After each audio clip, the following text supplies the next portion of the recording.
John. It is great to be back in the Rio Grande Valley. It is terrific that John and I were able to bring 18 senators down to Texas, down to the valley, to see firsthand the crisis that is unfolding here.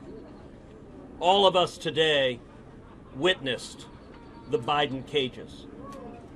What is occurring here on the border is heartbreaking, and it is a tragedy. You know, as we stand by the banks of the Rio Grande, we have an army of TV cameras here. It is striking that not a single one of these cameras is allowed in the Donna facility. We requested that media accompany us in the facility. The Biden administration said no. The Trump administration had allowed media inside facilities like that. The Obama administration had allowed media inside facilities like that. The George W. Bush administration had. The Bill Clinton administration had. But the Biden administration wants to hide what is going on here. Not only that, but a number of us took pictures and took videos because the American people have a right to know what is happening here. And the Biden administration sent down political handlers to try to keep silent, to try to keep the American people not knowing what's going on. The Donna facility is a giant tent city. Built with a capacity of 250, it has nearly 4,000 people in it. We saw cages after cages after cages of little girls, of little boys, lying side by side, touching each other, covered with reflective emergency blankets. There was no 6-foot space, there was no 3-foot space, there wasn't a 3-inch space between the children lined up one after the other after the other. And children as young as infants. We saw playpens with infants and toddlers playing. We also saw a group of children who just today tested positive for COVID-19. The Donna facility alone reports roughly 10% of the individuals being held there are testing positive for COVID-19. Rates dramatically higher than the U.S. population, and the Biden administration is taking people who are testing positive for COVID-19 and locking them in cages side by side. This is inhumane, it is wrong, and it is the direct consequence of policy decisions by the Biden administration to stop building the wall, to return to catch and release, and to end the stay in Mexico policy. A number of us are releasing those photographs and releasing those videos so the American people can see what's happening here. This needs to stop. It is a crisis, it is a tragedy, and it is a man-made crisis. This was avoidable, this was preventable.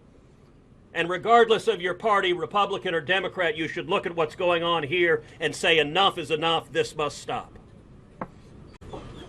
Well, I want to thank Ted and John for making this trip available to the rest of us. It was incredibly informative, incredibly instructive, very sobering, and as Ted said, I think really preventable. This shouldn't have happened, and I think one of the lessons we learned is that if you don't build it, they will come. When you don't finish the job and secure the border, you are inviting people into this country, and many of the changes made by the current administration, they were forewarned that this would happen. They were told in advance, this was predictable, that you were going to have thousands of people flooding across the border. And the thing that's probably most concerning, and I say this with all due respect to our Border Patrol folks, is that they spend so much time just taking care of people who come here illegally. They can't stop the bad people, the smugglers, the drug smugglers, the human traffickers. And when you're devoting as much time as they are to taking care and supervising and trying to keep safe all those people who are sitting in these facilities down here, it really is a sad day. We need a change in our policy. I am grateful to the Border Patrol for just the tremendous job that they do. I'm sure it seems like a very thankless job even on a good day, and there aren't many good days when you have thousands of people coming across the border. But we appreciate their work. They're trying to keep our country safe and secure. We need to help them by putting good policies in place and getting away from these failed policies that have been implemented by the Biden administration and that are leading to this crisis on our border. Thanks. We learned from the Border Patrol that they were asked a long time before the inauguration of the new president their advice on how to handle situations at the borders. We're told that they were advised more than once not to change the Remain in Mexico policy. They didn't take that advice, so we have a crisis at the border because this administration wouldn't listen to the people that had tens and tens and tens of years of experience with the problems here at the border. So this crisis is because this administration would not listen to good advice. And it's become a national security problem, a law enforcement problem, a humanitarian problem, and a lot of other things as well. And yet, they want an immigration bill passed. How can you pass an immigration bill when you have an open border? If they want to accomplish anything on immigration and I want to help them, it would be secure the border.